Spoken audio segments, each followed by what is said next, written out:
Muy buenos días, buenas noches, buenas tardes, donde quiera que te encuentres en este planeta. A todos los seguidores de Radiodeca. Hoy tengo mucha alegría de que Jorge Fernández Basaga se una a nuestras conversaciones, a Radiodeca y a la Academia de los Sentidos. Gracias, Jorge, por unirte hoy y aquí a Radiodeca. Gracias a vosotras y encantado de participar en este diálogo. Muchas gracias. Permíteme hacer una introducción breve y presentarte. Em, Jorge es psicólogo de orientación humanista y fotógrafo, licenciado en psicología, con especialidad en psicología de la educación, con un proyecto sobre construcción de la identidad en niños mediante fotografía. También tiene un máster en edición y desde 2004 coordina el proyecto Fotoeduterapia, un espacio de encuentro sobre los usos de la fotografía en terapia y educación. Y en el 2020 funda la editorial La Mirada Creadora. Eh, no sé si me falta por agregar algo más No, o no, no, está muy bien. quisieras agregar algo más a esta presentación. A mí me gustaría que la conversación fuera por tres momentos. Primero hablar un poco sobre ti, después sobre esta relación entre la fotografía, el crecimiento personal y los proyectos editoriales, y finalmente terminar hablando de la mirada editorial, los talleres con los que cuenta y cómo va este proyecto por ahora. Em, sí, me habías dicho que hace poco asististe a la fi- al festival Fiebre Photobook. Sí, ha Co- sido este fin de semana, por eso tengo la voz un poco porque son 3 días intensivos de intercambio. He estado en el Festival Fiebre, que es de ediciones de libros de fotografía, y ahí se conglomeran editoriales independientes, también autoedición y bueno, todo el cosmos de la edición de libros de fotografía, que es una pequeña familia, es un círculo bastante pequeñito. Ahí he estado, ha sido muy agradable, siempre por los contactos que se hacen, ¿no? Conoces a gente, proyectos y compartes un poco la pasión de compartir fotografías que es un público bastante pequeño. Sí, y esto justo después de la Feria del Libro de Madrid, que también imagino haya sido intensa. Sí, sí, terminó ayer. Son 3 días. Sí, sí. Bueno, Terminamos ayer y bueno, pues por eso te digo que la voz la tengo de explicar, de compartir, de hablar con otras personas. Me noto que tengo la voz tocada, así que os pido disculpas por mi tono de voz, pero así es. sí, quería preguntarte qué fue primero en tu vida, si la psicología o la fotografía. Mm. Bueno, pues al mismo tiempo, la fotografía primero fue una afición. Y yo en algún momento cuando tenía que decidir qué estudiar, pues me opté por la psicología. La verdad es que tenía varios amigos en comunicación visual y en bellas artes.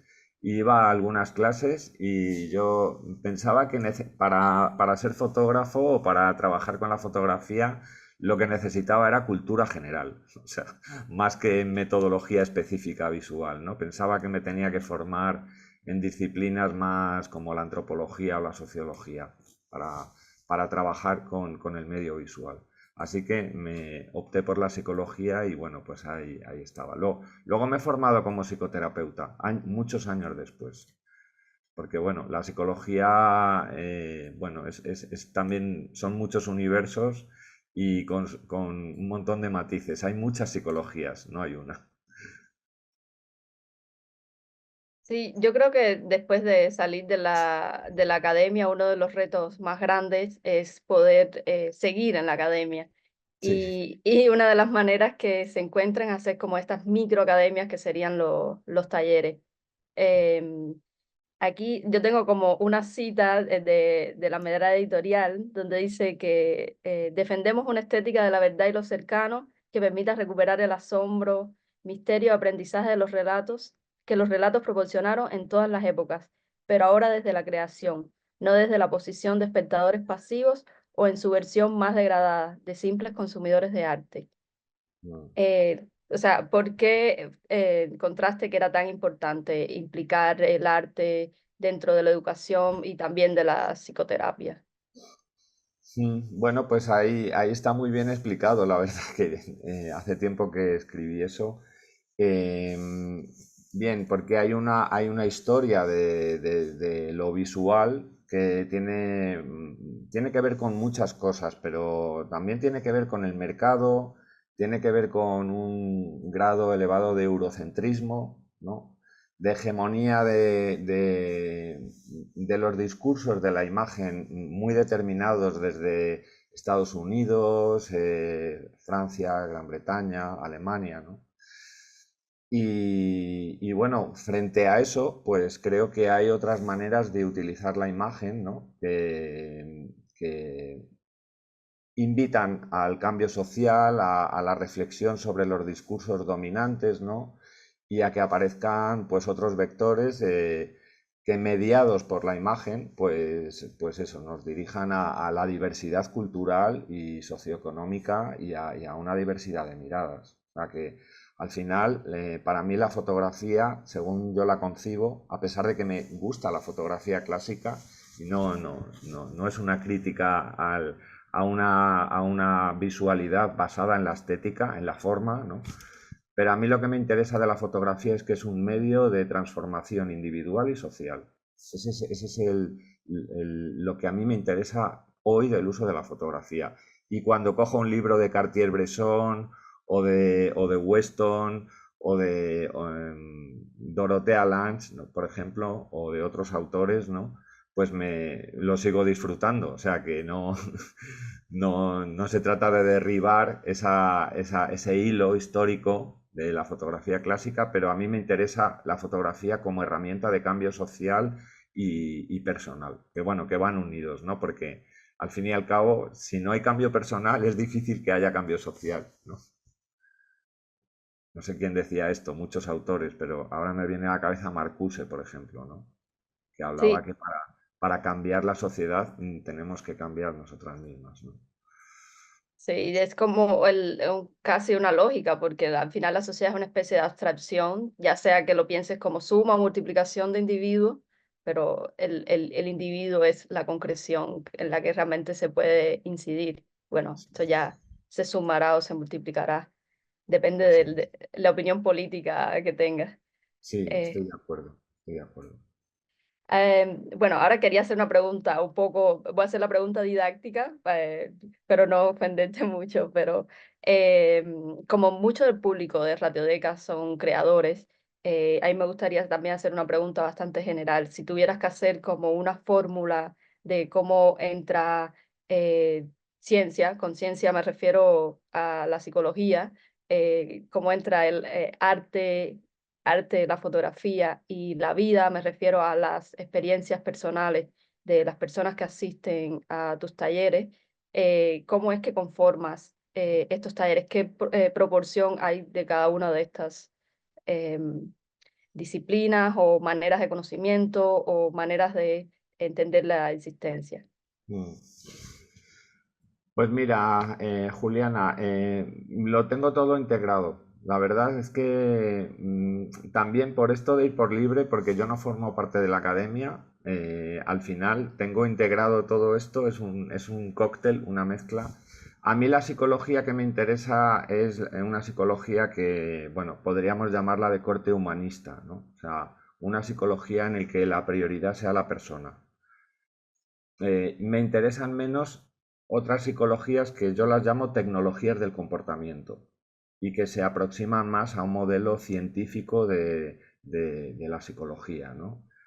Lo cual incluye, por una parte, experimentación, variables, ¿no? Y por otra parte, diagnóstico-tratamiento, ese espectro de la psicología que está basado en evidencia científica y que tampoco lo estoy criticando, ¿no? Porque con el tiempo me he ido haciendo como más ecuménico, ¿no? Entendiendo que todo puede aportar. Pero sí es cierto que a mí me interesa una psicología que esté muy centrada en la persona como protagonista del relato, sea psicoterapéutico o sea creativo, ¿no?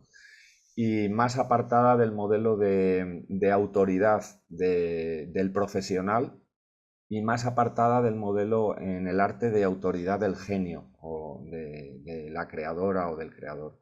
Entonces, aquí confluye, porque fíjate que si hablamos de psicoterapia, ¿no?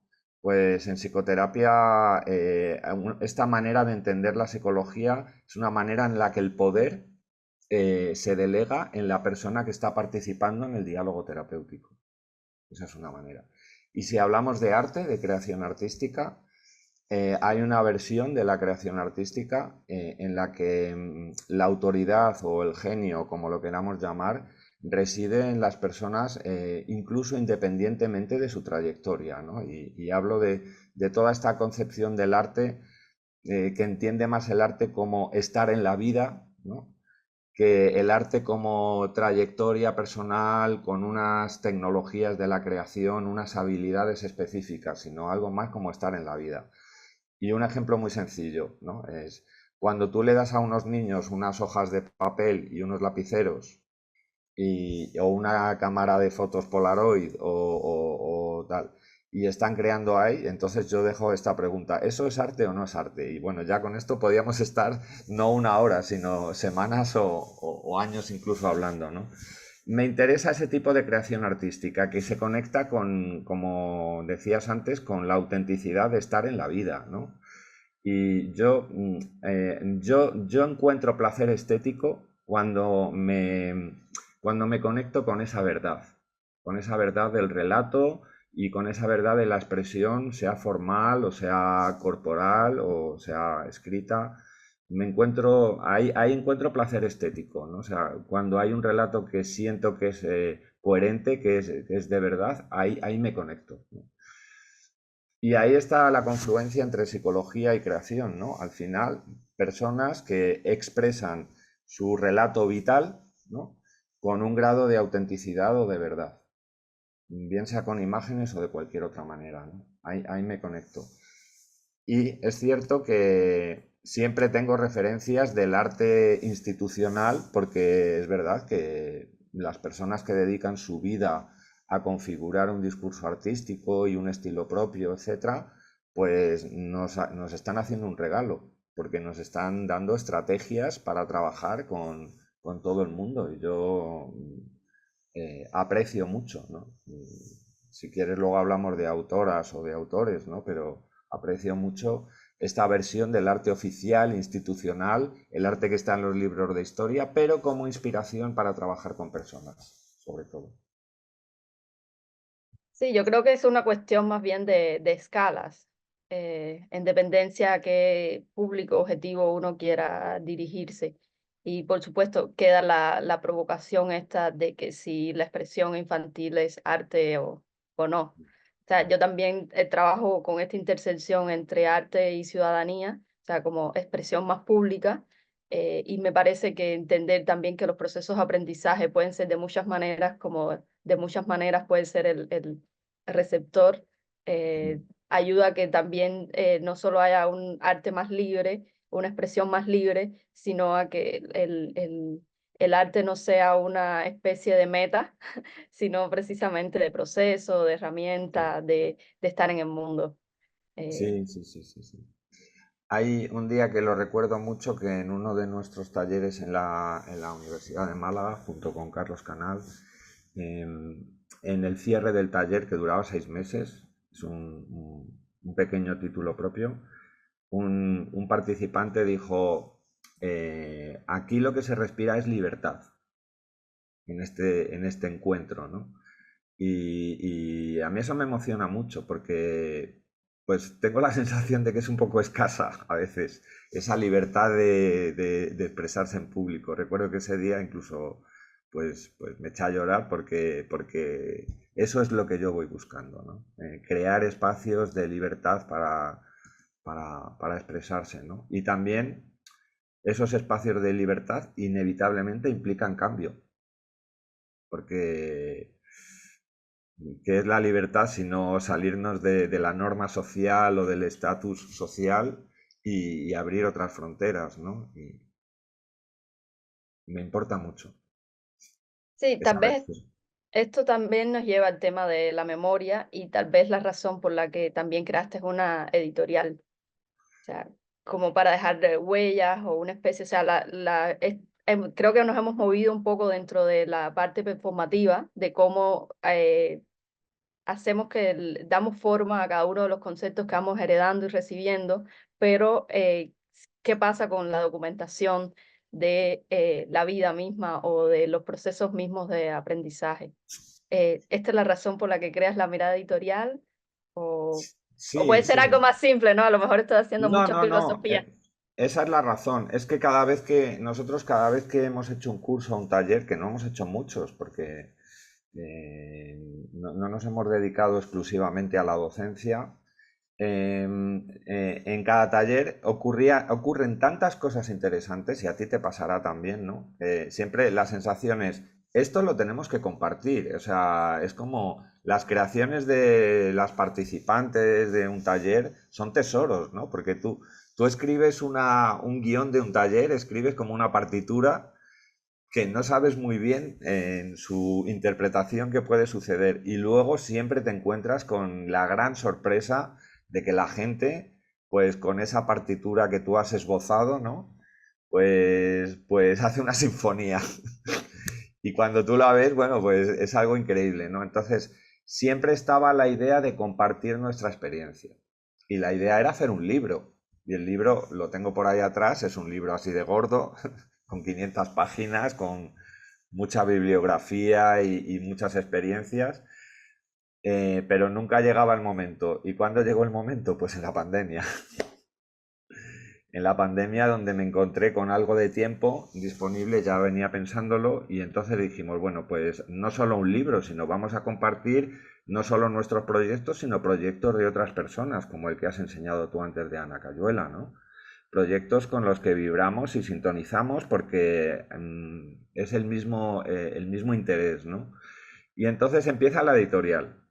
Pero lo que nos pasa con la editorial es que esa idea de compartir experiencia, porque nuestra experiencia se concreta en algo muy sencillo. Nosotros hemos probado 500 actividades o estrategias o maneras de utilizar la fotografía en el cambio personal y social. Y la idea era compartir esas 500 actividades, pero eso ahora ha ido creciendo y bueno, tengo la sensación de que estamos empezando, ¿no? Y a veces pienso, hombre, podía haber empezado antes, ¿no? Pero bueno, es lo que ocurre. Ahora tenemos 17 títulos publicados y estamos empezando, ¿no? Entonces, digamos que nos ha arrollado la propia actividad editorial por pura pasión y por pura, bueno, pues encuentro con otras personas, con proyectos personales y con ideas didácticas, pedagógicas, creativas que merecen nuestro interés para compartir, ¿no? Y han aparecido los encuentros, así que nos ha arrollado la propia actividad de la editorial.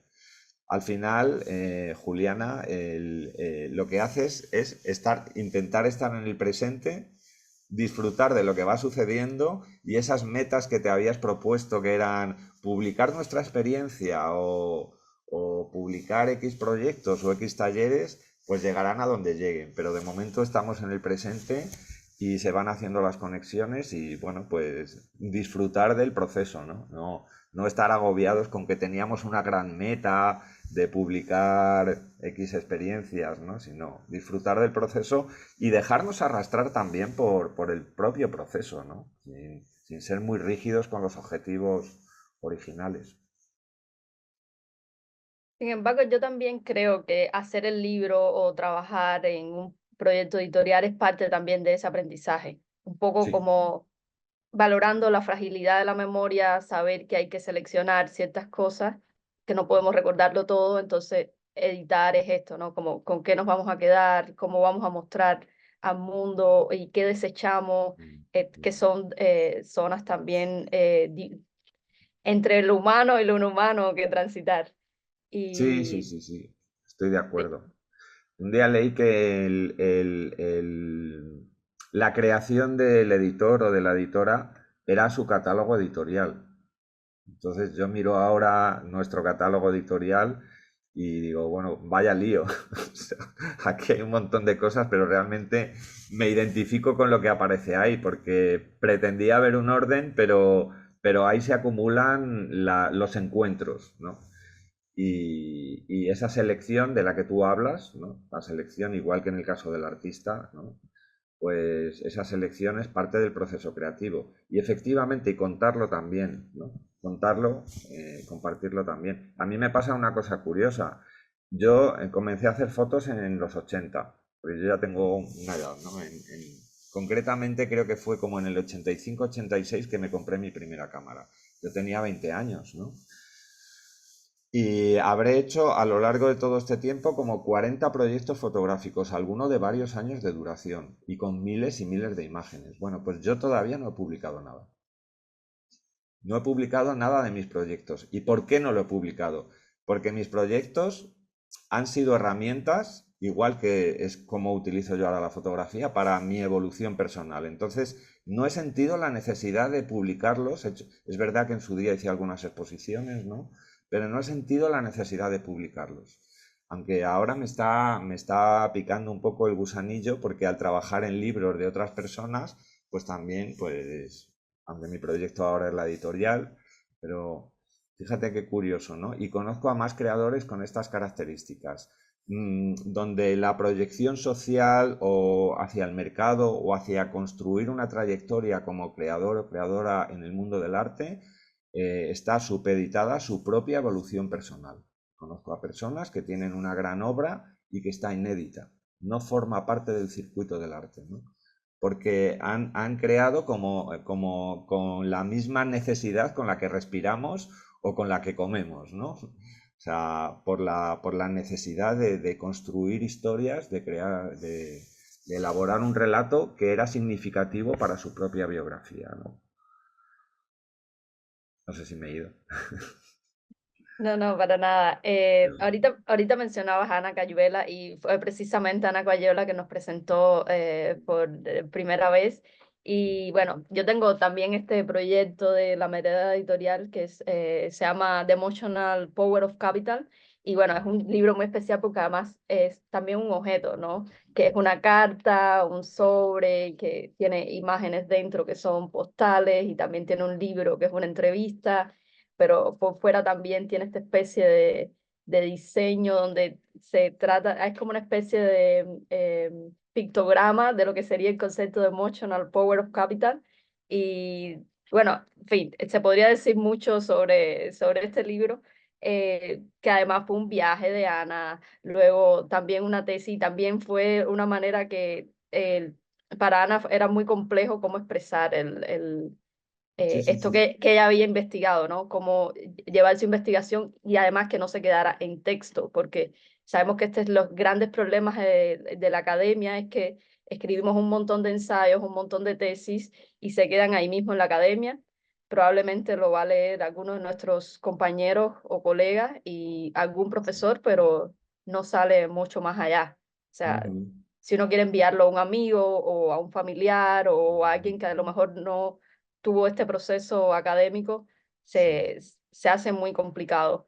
Y bueno, toda esa introducción porque Bueno, sí, sí, sí. Y si quieres podemos resumir brevemente The Emotional Power, el proyecto de Ana Cayuela, porque además el libro que contiene la entrevista está íntegro en Creative Commons en nuestra web. O sea, tú puedes bajarte el libro completo, ¿no?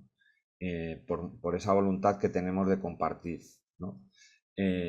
Ana Cayuela llega a Cuba como turista española, ¿no? Y entonces pues se encuentra con la realidad cubana. Y entonces, bueno, pues se encuentra con una serie de contradicciones por el encuentro con diferencias culturales, socioeconómicas y tal. Entonces hace un segundo viaje y ahí a los chicos que conoce o que, bueno, que la abordan, ¿no? Pues les propone hacer un proyecto de fotografía participativo. Y el resultado es una convivencia con esos chicos y con esas familias, un 15.000 imágenes, ¿no? Que es precisamente el resultado de una mirada de la que hablábamos antes, ¿no? Porque una opción era que Ana Cayuela retratara Cuba, pero ella elige traerse un retrato de Cuba que es participativo y que es construido colectivamente, ¿sabes? Donde aparece un margen de ambigüedad y de preguntas que se le devuelven al espectador.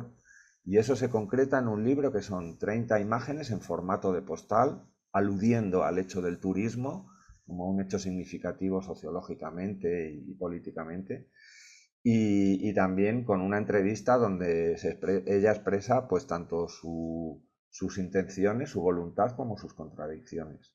Y es un proyecto participativo donde la creadora, Ana Cayuela, eh, no da una respuesta cerrada. Ella abre una serie de preguntas y además están compartidas con aquellos con quienes se ha encontrado en su viaje.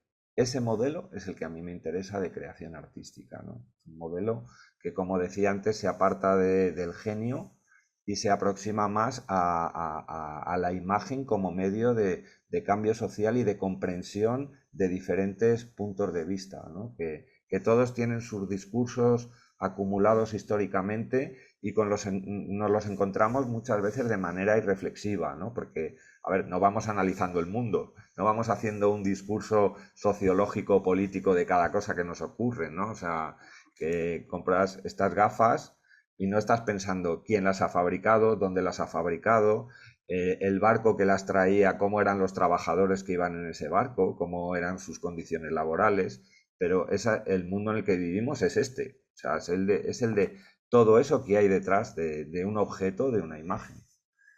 Y este proyecto es muy representativo de la voluntad de la editorial para compartir. Y bueno, Ana Cayuela es una persona a la que yo admiro por su compromiso.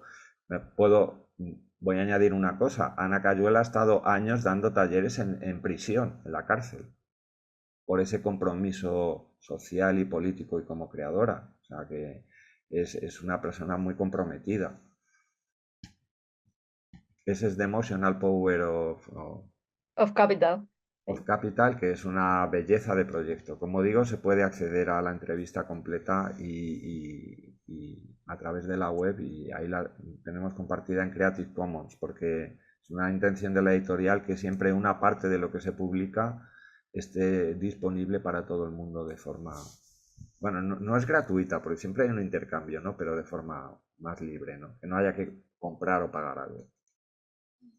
Sí, otra de las cosas que me intrigaba, esto tal vez un poco saliéndome, es que porque la selección de por qué ponerlo en inglés, ¿no? Si somos hispanohablantes y tal, pero creo que eso también tiene que ver con la idea de hablar del turismo y de, eh, sí, cómo ponemos estas barreras extras para poder Mm. comunicarnos y bueno, también esto del capital y eh, sí. Sí, Eh, perdona, perdona. Bueno, si vas a hacer otro comentario sobre Emotional Power of Capital, porque ahora quería preguntar algo que también tenía que ver con el encuentro con Ana y también que nos conociéramos. Ujú. Y es que justamente, como decías, ella es una gran inspiración y para mí, entonces ella me decía, bueno, estoy haciendo este proyecto que nunca hubiera podido hacer con una editorial más grande. Primero, porque puede ser que una editorial muy grande lo haya considerado muy personal o poco convencional y también habría sido difícil trabajar este formato específico Ujú. que, por supuesto, lleva un montón de recursos.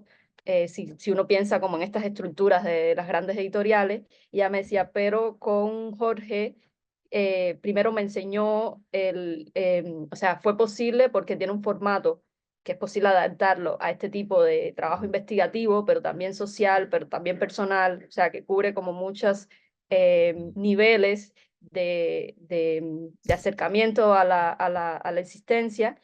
Y yo siempre quedé curiosa de este momento. Bueno, sería súper interesante que explicara o me hablara sobre qué pasa con las pequeñas editoriales dentro de la ecología de la editorialidad, no sé si en España o en el mundo, Sí. eh, porque una cosa que ella me decía muy importante es que muchas están desapareciendo, muchas tienen desafíos para también convertirse en otra cosa yo creo que mismo convertirse en otra cosa o pasar a otra escala, eso puede ser algo que si se pone como meta, ya no sea tan vocación de pequeña editorial.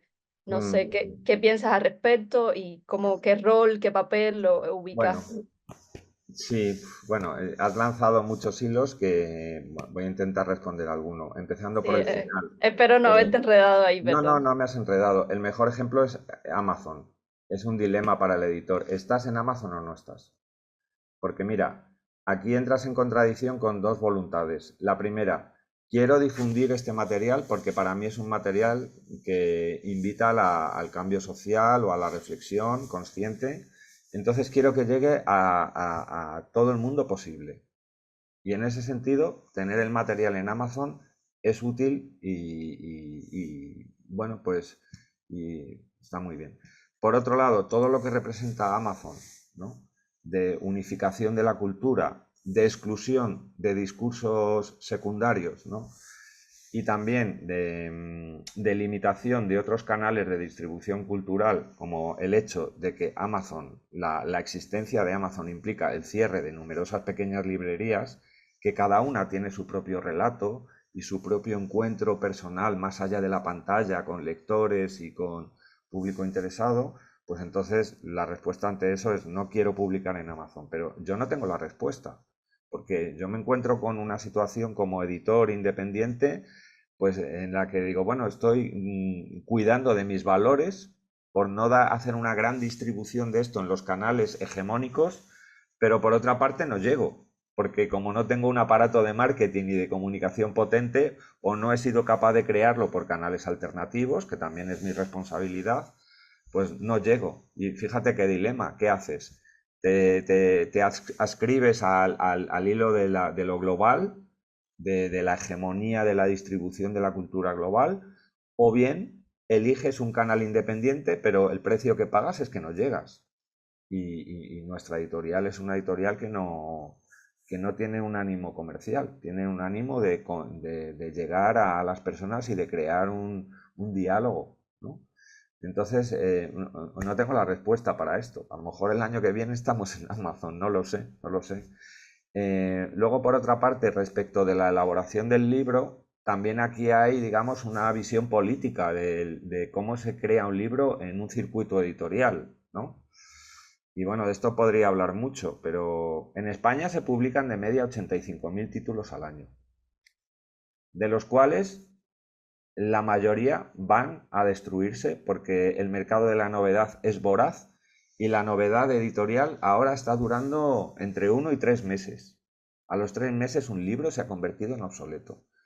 Para mí esto es inaceptable. Que el mercado editorial esté solo al servicio del modelo capitalista, que es de producir y quemar y destruir y tirar, eso es inaceptable.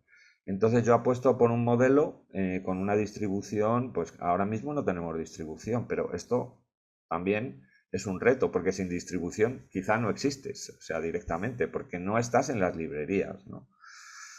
Y fíjate otro dilema, ¿qué haces aquí? Igual que están estos dilemas, está tu otra pregunta, que es cómo se elabora un libro. Un libro, cuando llega un libro a una editorial, bueno, primero, lo primero de todo que ocurre es que la mayoría de las editoriales con intención comercial consideran si ese libro va a ser rentable o no. Eso es lo primero que pasa. No está basado en editar un libro en los valores o en ideología o en otras voluntades, ¿no? Aunque no, sería injusto si dijera que las editoriales son solo comerciales. Hay muchas editoriales que tienen un gran valor ideológico y en cuanto a sus valores y que lo priorizan, pero en general lo pasan mal, ¿no? Eso es lo primero, si el libro va a tener un valor comercial. Y luego en la elaboración del libro se busca la eficacia y la eficiencia. O sea, se busca que haya una cadena de personas que hacen eso de manera eficaz. Voy a añadir una cosa, muchas veces con trabajo precario, porque si tú ves el precio, por ejemplo, de corregir un texto, que es una labor de máxima generosidad y que requiere, si está bien hecho, un conocimiento exhaustivo tanto de la lengua como pues es que lo que se paga hoy por corregir es que es vergonzoso. O sea, a esas personas que yo admiro, que son las editoras o los editores, que son personajes anónimos, ¿no? Voy a hacer un paréntesis. Algunos libros comerciales, el 80% lo ha escrito una persona que corrige. O sea, alguien escribió un relato que a una editorial le parecía que podía tener interés comercial, pero es la editora o el editor quien ha reescrito eso de forma correcta y que le ha dado un estilo significativo. Y bueno, esa persona muchas veces ni aparece en el libro. O sea, fíjate qué perversión, ¿no? O sea, y mi idea es diferente. Mi idea es que cuando llega una persona con una propuesta o yo abordo a alguien que tiene una propuesta que me parece interesante, haya un diálogo compartido en la creación de ese libro, que es lo que pasó con Ana, con The Emotional Power, ¿no? Tenemos un diálogo porque eso llegó en formato revista y al final es una caja con 30 postales y un libro, ¿no? Y en ese diálogo a mí me importa mucho, porque otra vez ese estatus de poder del editor, que la figura del editor es una figura que en la historia capitalista está arriba en la jerarquía de la edición, el editor. Bueno, antes estaría el accionista, ¿no? Pero el editor decide, ¿no? A mí lo que me gusta es que decidamos conjuntamente entre la editorial y las autoras y los autores, que haya un diálogo compartido y que todas las decisiones se tomen conjuntamente. Pero claro, eso lleva tiempo. Pero cuando digo tiempo, digo mucho tiempo. O sea, hablo de 100, 200 horas. Eso hace que un libro jamás va a ser rentable desde el punto de vista de su producción. Pero desde el punto de vista de la voluntad que tenemos con la publicación, sí es rentable. Igual que un fanzine es rentable porque aporta algo a la diversidad del discurso cultural, ¿no? Pero no un fanzine no es rentable económicamente. Y un libro de fotografía, como los que podemos encontrar en una tienda, no es un libro rentable económicamente prácticamente nunca. Lo que ocurre es que las instituciones financian muchos de esos libros. Cuando digo instituciones, digo a instituciones del Estado o privadas o fundaciones. O sea, el libro sale de la editorial, muchas veces los libros caros salen pagados por instituciones, ¿no? Y ahí nos podemos hacer otro tipo de preguntas. Igual que ocurre con la prensa, ¿no? ¿Qué es lo que financian las instituciones? Nos podemos hacer esa pregunta. ¿Y quién lo ¿Financian? decide? ¿Eh? ¿Y ¿Quién quién lo decide? ¿Cómo decide? se decide? Yo veo cosas publicadas en el mundo editorial independiente que me sorprendo siempre porque digo, oye, qué bien. O sea, hay dinero institucional y la editora o el editor han publicado algo que es que genera este debate social. Muchas veces me encuentro con sorpresas, pero otras veces la verdad es que la institución tiene su ideología y sus valores y eso pues al final se deriva en lo que financia. Y ahí está la edición independiente para hacer de contrapeso con todo eso. Y bueno, pues ahí estamos. Yo la verdad es que me siento un absoluto aprendiz en este universo. Llevo 4 años y veo que todas estas preguntas para mí no tienen respuesta. Pero esto también me interesa, Juliana, ¿no? Porque como igual que cuando creas, ¿no? No te encuentras con respuestas, te encuentras con preguntas que te hacen avanzar. Y en ese sentido, el hecho de plantear una edición independiente, te encuentras con contradicciones, con preguntas que te impulsan hacia adelante, ¿no? Y menos con respuestas. Pero bueno, los encuentros con personas como Ana, con Julián Barón, que acabamos de publicar un libro, con muchas personas, compensan todo. Esos encuentros, digamos que te alimentan la vida, ¿no? O sea, con personas con las que compartes ideas y que tienen propuestas creativas que las ves y dices, esto se tiene que conocer, aunque sea por un pequeño grupo de personas, porque no estás en Amazon o en una gran distribución, esto se tiene que conocer. Y hay otra cosa muy bonita de la edición, es que yo a veces pienso, digo, mira, esto es como sembrar a voleo, pero sin mirar atrás. Porque el libro de Ana, The Emotional Power of Capital, alguien lo cogerá un día y le inspirará para algo. No sé si para hacer otro libro, otra creación, o porque se irá de viaje a Cuba o a cualquier otro país y va a ver el encuentro cultural desde otro lugar. Pero entonces no vamos a ver lo que crece ahí atrás. Pero bueno, estamos sembrando a ciegas y a mí eso, como acto vital y podríamos decir también espiritual, a mí me compensa, ¿no? Entonces, fíjate que hay veces que hay personas que me preguntan, ¿qué habéis vendido? Y yo siempre digo, hombre, es que no es todo vender, es que hay otras cosas. Y claro que quiero vender, sobre todo para pagar nuevos libros, ¿no? Pero hay cosas muy importantes en la vida, además de vender, ¿no? Y bueno, pues en mi caso tengo suerte porque no tengo que vivir de esto, tengo un trabajo del que vivo, que doy clase a adultos, ¿no? Pero todo esto son preguntas, Juliana. Igual que cuando creas una instalación, tus instalaciones, un proyecto, una acción, ¿no?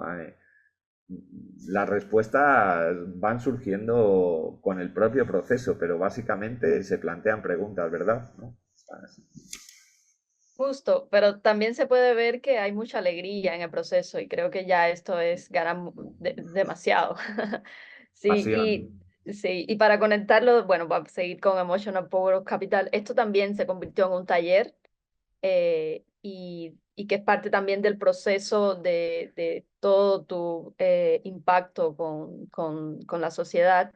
Y bueno, ya hemos hablado casi una hora, entonces también para dejar un espacio para que hagan preguntas en el público, mi última Mm, pregunta sería, es más bien, no es una pregunta, sino más bien una petición que nos hablara sobre los talleres de la mirada editorial, cómo se mm, pueden acceder a los talleres y, o sea, mm.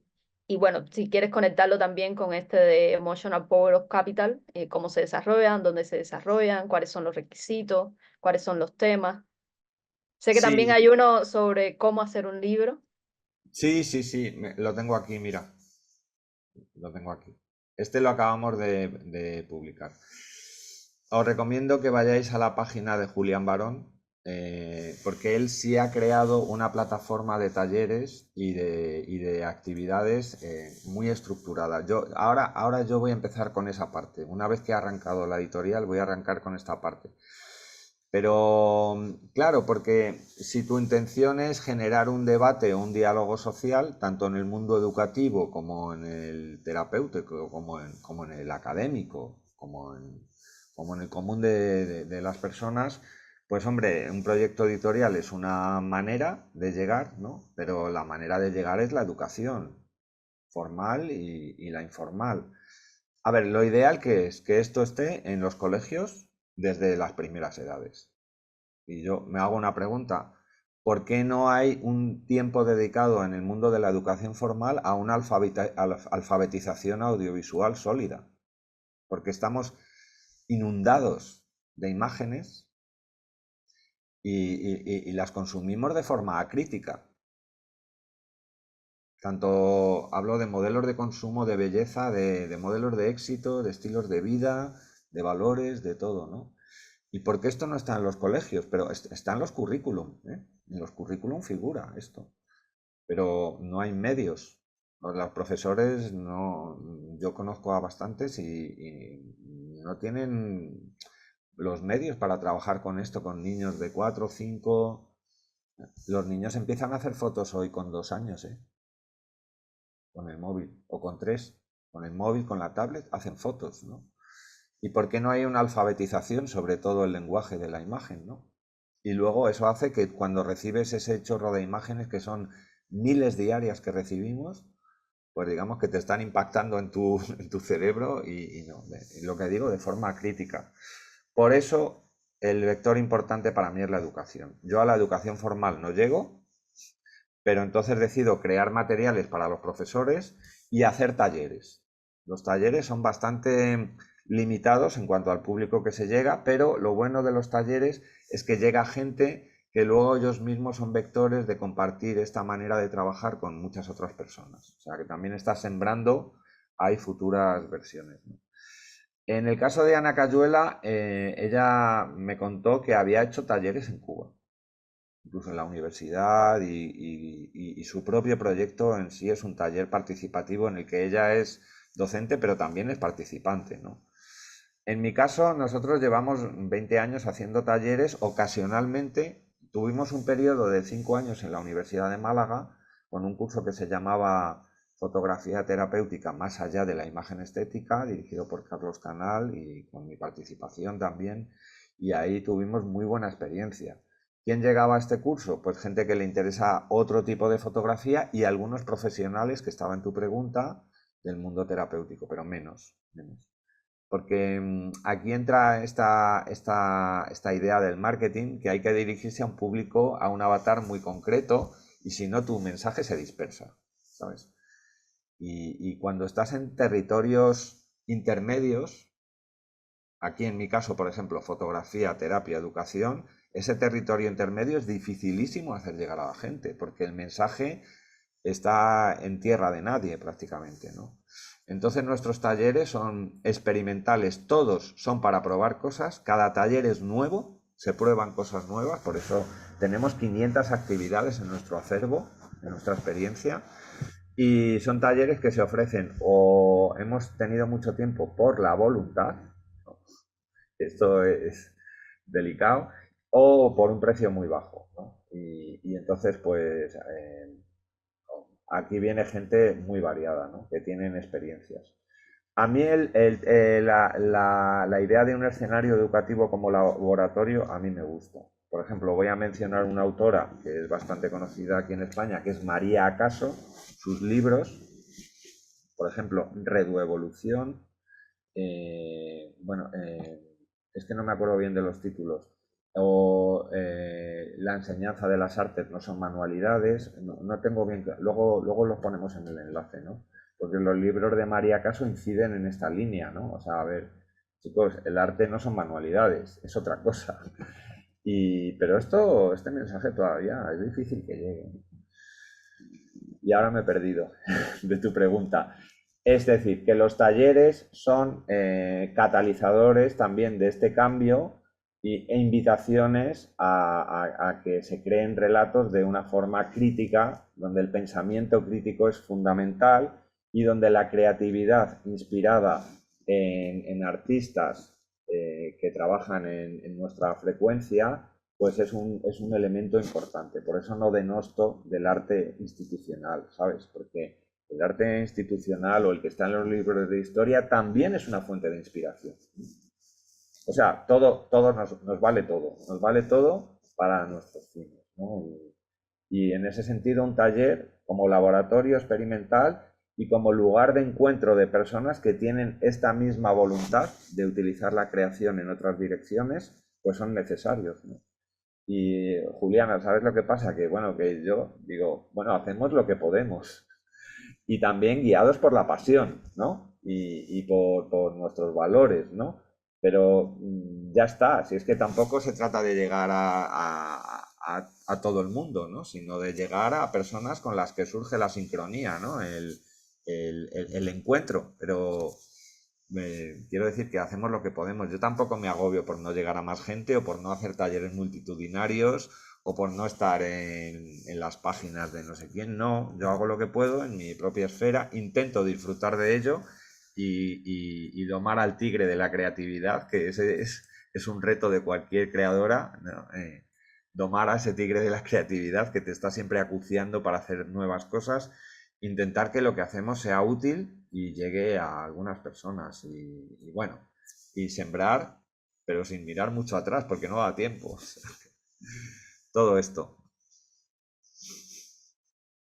Pues yo confieso que tengo muchas más preguntas que me gustaría hacerte, pero realmente ya no tenemos tiempo y bueno, de momento te pediría disponibilidad porque siempre dejamos los contactos en la descripción de YouTube. También, bueno, Radiodeca tiene como una especie de directorio donde se puede, o sea, como decir a otros creadores, mira, se está haciendo esto y hay estas posibilidades, porque me parece que es muy importante también que nos asociemos y colaboremos para domar al tigre de la creación. Y bueno, por ahora esto y también antes de terminar, abrir los micrófonos por si tienen alguna pregunta, Augusto, Romane o Evelyn. Sí, Augusto. Yo sí tengo. Si quiere Roma o Evelyn hablar, pero yo tengo una para... No, no, di lo que quieras hacer. Vale, más. Luego sí. Yo te quiero hacer una pregunta. No sé si será... Yo creo que es difícil, Jorge, pero bueno, si no puedes ahora, tomas el tiempo y demás. Fuera de... Y es la siguiente. Fuera de un movimiento de arte o un movimiento cultural que tiene un entorno, un tiempo que se desarrolla, ¿tú recuerdas, podrías describir alguna foto que muestre un cambio social? Es decir, una foto es un instante, que muestre un momento social, sí, pero que muestre un cambio social, yo no me lo imagino. No sé si eres capaz ahora o yo sé, necesitas pensarlo. Mm. eh, si recuerdas alguna foto que pueda, fuera de un movimiento cultural o artístico, claro. Si estamos hablando dentro de un movimiento cultural, es evidente, pero Sí. de alguien que haga una foto que refleje un cambio, que significa tiempo. Mm. Hombre, yo creo que cualquier imagen de un proceso revolucionario está mostrando un cambio social, por decirlo más evidente, ¿no? Pero a mí me interesa también cualquier foto que muestre una manera diferente de estar en el mundo. Por ejemplo, voy a decir, una manera diferente de tener un comercio, una manera diferente de cuidar de tus hijos. Cualquier foto que muestre una manera de tus hijos, por ejemplo, una foto que muestre cómo un padre o una madre le están pidiendo su opinión a su hijo sobre algo o su participación, eso reflejaría un cambio social. Y en el otro polo estaría, Augusto, pues la imagen de una revolución o una imagen de una guerra, y ahora estamos viviendo varias, ¿no? Que queda opacada por los medios hegemónicos. Cualquier imagen que muestre otra versión de una guerra, otra versión desde otros actores y desde otros protagonistas, de alguna manera está mostrando un cambio social. Lo que pasa es que, bueno, sé que mi respuesta es un poco ambigua, ¿sabes? Pero yo me voy tanto a lo particular, a lo cotidiano, como idea de que el cambio social sucede en nuestro propio entorno cotidiano, como a lo más global o lo más mediático, que sería un escenario de guerra. Ahí. Ahora, si me preguntas que si una fotografía específicamente de una guerra de las que están sucediendo ahora mismo muestra un cambio social que haya tenido como origen pues una expresión artística, pues la verdad es que no. No. Y si me voy a la historia de la pintura, bueno, pues es que en la historia de la pintura había la intención de reflejar un cambio social, pero la pintura estaba en manos de los poderosos generalmente, ¿sabes? Entonces, la verdad es que no tengo respuesta para ti, solo algunas ideas sueltas que no sé si sirven para este diálogo, ¿no? Pero, insisto, desde lo particular y cotidiano a lo más global y mediático, creo que hay imágenes que nos hablan de un cambio social. Ahora, que muestran específicamente un cambio social, pues hombre, cualquier imagen de una revolución. Como epítome del cambio social, como arquetipo del cambio social. Pero sinceramente creo que las revoluciones se producen más en el ámbito más cercano y por suma de esas gotas de aguas del océano que formamos, ahí se producen las revoluciones interesantes. ¿No? Todo esto se abre a mil debates. Dime tu opinión, Augusto. Porque Sí, sí, porque bueno, cuando hablamos de una guerra, yo no diría que es un cambio social realmente, es una repetición de lo mismo. Entonces me cuesta trabajo pensar un individuo aislado, digamos, no fuera de un movimiento cultural o de arte, que son los que al final han creado la historia, ¿no? Que en un momento pueda reflejar, tengo que pensar sobre la respuesta que me has dado de una forma de estar educando a un hijo, puede ser un cambio social, ¿no? Pero que un individuo aislado de alguna forma puede reflejar un cambio, es decir, que sea capaz de salirse del entorno en el que estamos metidos todos. Me llama muchísimo la atención eso. Ujú. qué tipo de foto puede reflejar, ¿sabes? Yo, por ejemplo, cuando comenzó la guerra de Ucrania, buscaba difusores que sean independientes y locales, porque me interesaba la parte más global, pero también cómo vivía la gente de Ucrania eso que estaba sucediendo, con todas las contradicciones. Buscaba informadores más independientes, que están en blogs, están en redes sociales. Eso no sé si reflejaba un cambio social, pero yo ahí lo que vi es que, vamos, la población ucraniana no estaba a favor de lo que estaba sucediendo, sino todo lo Claro. contrario. Y Entonces, ese, sí, sí, eso es un pero cambio más de información, de forma de ver, sí, de sí, sí, menos sí. manipulación. Sí, eso, sí, ahí yo llego. Te voy a Bueno, yo decir, también tengo que pensar sobre la te voy a hacer crítica. una pregunta, te voy a hacer una Dime, pregunta. dime, por La favor. foto del Che, la de Korda, ¿refleja un cambio social? La que está muriendo, la que está No, muerta, o la del principio. La del Che, la que está La del mirando, la que está principio, en todos los, se ha convertido en icono de la revolución. Te voy a preguntar una cosa, Augusto. ¿Esa sí, foto refleja un cambio social? Fíjate qué sí, pregunta, esto, sí, pero fíjate, sí, sí, sí lo la refleja, pero mirada. yo diría, claro, pero refleja el pasado. Es decir, eh, está reflejando la historia, más que el cambio social, diría. ¿Sabes? Ese es precisamente el punto. ¿Cómo se puede hacer una foto que refleje o que refleje el cambio, incluso que propongas un cambio en una foto, en un instante, ¿no? La toma Esto de es la todo como... Bastilla. Eso no es una foto, es una imagen. La toma de la Sí, bueno, Bastilla, la es Revolución igual. Francesa. Sí, No lo sé, sí. no lo sé. Es que no lo sé. La verdad es que no tengo respuesta. Es una buena pregunta, ya me quedo con ella, me quedo con ella. No sé si los cambios sociales se consolidan después de que han sucedido. Y Claro, claro, ese es el punto. en Ese el es el momento punto, de estar porque sucediendo, hay, por ejemplo, la caída del muro. Los ciudadanos de la Europa del Este atravesando los primeros huecos del muro que derribó la gente, esas fotos reflejan un cambio social, yo creo que sí. sí, ¿Sabes? sí, O a lo mejor sí, son solo testimonio de algo que se ha ido produciendo durante décadas, ¿no? No lo sé. O por ejemplo, cuando se derribaban estatuas de líderes de la Unión Soviética. O cuando en la guerra de Irak se derribaban estatuas de Saddam Hussein y esas fotos sí, fueron icónicas. ¿Era un cambio social? Pues sí, pero esto es súper ambiguo, ¿sabes? sí.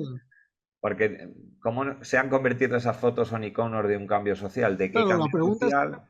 la pregunta sería o sea, a mí mismo, vamos a hacer una foto que refleje un cambio social, ¿sabes? A ver, y Sí, ponerse a sí, pensar qué me quedo foto con la haría yo. pregunta, porque eh, la verdad que no tengo respuesta. Es Me un quedo- buen ejercicio para taller, Sí, una eso es. buena provocación para un taller. Eso Igualmente, es. yo creo que el contexto importa mucho, ¿no? Porque si claro, uno a lo mejor ha visto, puede atravesar un muro sin problema, no le impacta tanto como el que no ha podido atravesar un muro durante mucho tiempo. O, Claro, no sé, a mí claro, la fotografía del Che me diría muchas cosas que a lo mejor no le dijera a otras personas, pero a mí claro, en claro. general ni me representa, ¿no? Claro, Y claro, porque además las fotos, digamos que el significado de unas fotos, bueno, otro día podríamos hablar de esto, de hermenéutica, ¿no? Se construye socialmente y a lo largo del tiempo y van cambiando. O sea, al final lo que significa una imagen en un momento de la historia es una cosa y en otro momento es otra, y eso es lo bueno que tienen, que la interpretación siempre está abierta y está pendiente de ser actualizada. O sea, sí, fijaros la y época que se- estamos viviendo ahora con la identidad de género, ¿no? O sea, o con los procesos de colonización. Todo se está reinterpretando. Y aquí se abren un montón de discusiones posibles, ¿no? Las sí, estatuas que se están derribando en muchos países, que representan la colonización y el debate que ha suscitado eso en las dos direcciones, ¿no? O sea, perdona, Juliana. sí, sí, no, quería decir que también se llena o se vacía. O sea, este proceso de ser una foto de un momento que pudo ser histórico o significativo para un grupo de personas, pero que luego se vacía en un icono y de pronto parece ser que este icono está representando a un grupo que realmente no representa, o sea, o que no estuvo conectado con ese momento. No sé, a mí me pasa este mismo del Che, que se hizo tan icono y de pronto representa, por ejemplo, a feministas, pero sabemos que el Che era todo lo contrario, ¿no? Eh, o sea, como machista y un guerrero y, en fin, esto es muy interesante, ¿no? Este proceso de la resignificación de las imágenes. O por ejemplo los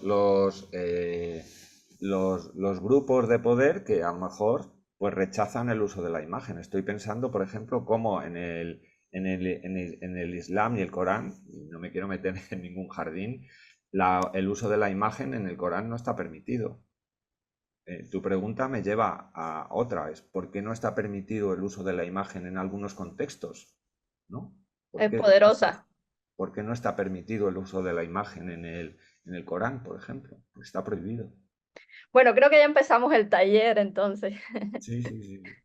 Y bueno, no sé si Román y Evelyn tienen una pregunta o si ya cerramos por aquí, que bueno, como siempre digo, nunca es un cierre, sino es una invitación a que, por supuesto, contacten a Jorge. Y bueno, entonces vamos a dejar también, podemos compartir el catálogo que nos ha facilitado con los libros, con los talleres y también el contacto que tienes con la Mirada Editorial en Instagram, porque bueno, ya lo preguntaban al principio si tenías Telegram y tal, pero me has dicho que no usas estas aplicaciones de mensajería instantánea, pero te pueden No, contactar por Instagram. sí, bueno, es que Instagram solo lo tengo para uso privado. Tengo esto Telegram. No tengo WhatsApp, soy un bicho raro. Pero sí tengo Instagram y sí lo uso, es lo que uso. Yo sí Pues, tenía una pregunta. Bueno, en realidad tengo muchísimas, pero solo voy a hacer una. ¿Cómo, dónde, cuándo, para quiénes son los talleres? Porque sí que me interesaría bastante, bueno, eventualmente participar. Mm. Bueno, y principalmente eso. Pues ahora mismo no tenemos fecha para ninguno, pero yo creo que ya van a ser el año que viene. Por lo Y que os decía, porque es que la editorial nos arrastra, la actividad de la editorial, el tiempo que tenemos libre, me arrastra y hacer un taller requiere, os he dicho que cada taller es nuevo, o sea, que lleva un tiempo de preparación que para mí me lo paso bien preparando un taller porque me obliga a documentarme. Ahora mismo no tenemos ninguno, pero vamos a, sí, sí, en nuestro Instagram, la mirada editorial, todo junto, Instagram. Cuando aparezcan talleres, ahí los vamos a publicar. El último lo hicimos el verano pasado. ok, Se llamaba Nuestro lugar en el universo. bien. Sí, me encantaría porque, bueno, soy estudiante en psicología justamente y también experimento con lo audiovisual, la fotografía, empecé por la fotografía antes del audiovisual y realmente quisiera hacer un máster justamente en psicología humanista, pero me interesaría muchísimo justamente encontrar algo que sea un medio un poco entre los dos, entre la creación y, y la sanación un poco, y realmente como, bueno, me interesaría ir Bueno, pues indagando por mira, ahí. te invito a que te bajes el libro en el que mostramos nuestro encuadre, porque aunque es un libro divulgativo, no es académico, pero ahí damos muchas pistas. En la web de la editorial hay un libro que se llama La mirada creadora, el taller de fotografía como espacio de cambio, ese es el título, que lo he hecho yo, ese libro, y está entero, el libro te lo puedes bajar entero y vuestro auditorio se lo puede bajar entero. Solo tiene que dejar un correo.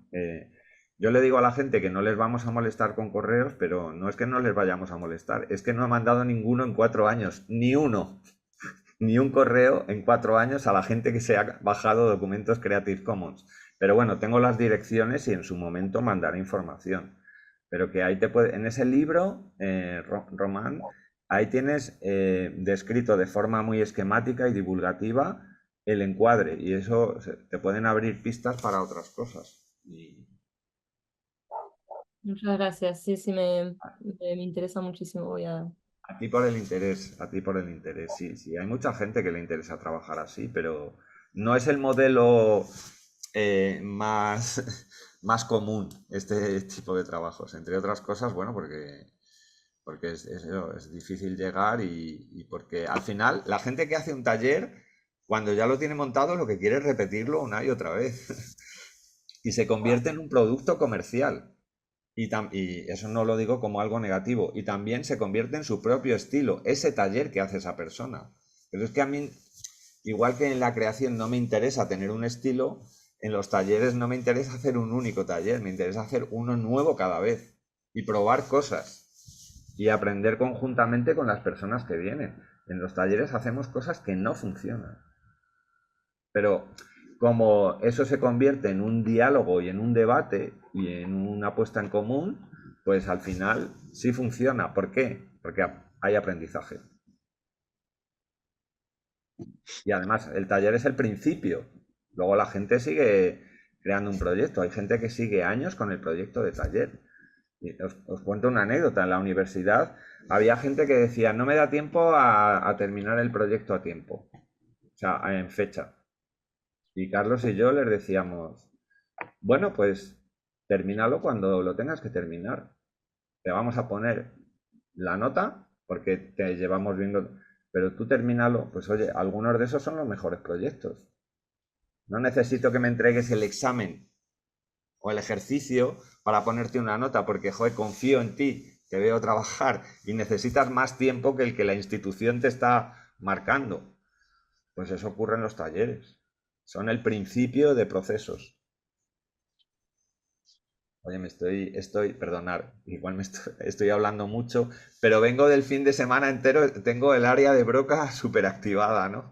De contar, de hablar con tanta gente y bueno, me gustaría escucharos a vosotros también, ¿no? Me gustaría saber más de lo que haces tú y Augusto, estoy seguro, no te conozco, te acabo de conocer, pero me gustaría escuchar más sobre tu actividad, y quizá en otro momento. Y podemos un día vernos.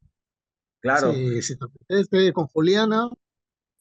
Bueno, nosotros, bueno, ahora estoy un poco fastidiado, tengo ciática y no se me acaba de pasar, pero yo creo que 10 días o así, si os apetece, desayunamos aquí en Madrid. Ah, es imposible a Roma invitarla porque está un poco lejos, pero podríamos repetir bueno, esto, un muy bien, desayuno, pero queda pendiente, o sea que quedamos cuando te apetezca. Sí, me ha muy bien. resultado fascinante y yo creo que hay muchas áreas de posible colaboración. Sí, porque esto de juntarme con tres personas que tenéis, seguro, un montón de cosas que contar y copar yo la comunicación, hombre, esto es me habéis pedido esto, ¿no? Pero que no es mi estilo. Mi estilo, a ver, me gusta hablar, pero me gusta mucho escuchar y la verdad es que hoy me tocaba a mí, pero otro día. Bueno, también tenemos un canal incipiente y a lo mejor ese puede ser un espacio para escuchar vuestra experiencia. La Bien, editorial que estamos empezándolo, no, casi no bien, sé, hay muy pocas cosas. bien, bien. Bueno, estos medios que tenemos ahora también son no hegemónicos, ¿no? Pequeños espacios que al final Meta o YouTube o tal, pues son de una macroempresa, pero ofrecen también espacio para la diversidad, así de contradictorio es todo, ¿no? O sea, cuatro empresas copan el mundo digital, pero al mismo tiempo hay diversidad de voces que si no, pues en modelos antiguos no existían. O sea que Sí, es lo todo, mismo, es el mismo, es lo que has comentado tú con Amazon, un poco. sí, sí, sí. Aprovechas, claro, no hay otra fórmula, porque, claro, sobre todo si quieres llegar prácticamente cara a cara es difícil. Navegamos Ahora, en estas contradicciones, ¿verdad? sí, ¿No? sí, sí, Sí. sí, sí, Formamos parte del macrosistema de la red social, sí, que sí. son cuatro empresas y que tela marinera, pero al mismo tiempo nos es útil para abrirnos a una Al menos diversidad. darse cuenta de ello, al menos, pues es un paso. Ujú. Pues hacemos eso, si os apetece, un día desayunamos y charlamos. Y cuando quieras, Juliana, Sí, cierras. Sí, Un sí, pues besito para... sí, sí, solo agradecer a Jorge por su generosidad, por regalarnos su tiempo y por supuesto recordamos que este es solo el inicio de una conversación. Yo siempre no le llamo entrevista, le llamo conversaciones porque además me parece que eso significa que está abierta, que todos pueden participar y que continúe en el tiempo. Muchísimas gracias de nuevo, Jorge, y Gracias. nos estaremos viendo, ya estamos contactados. Gracias a vosotras. Un abrazo. Un abrazo. Abrazo, buen día, muchas Un gracias. abrazo.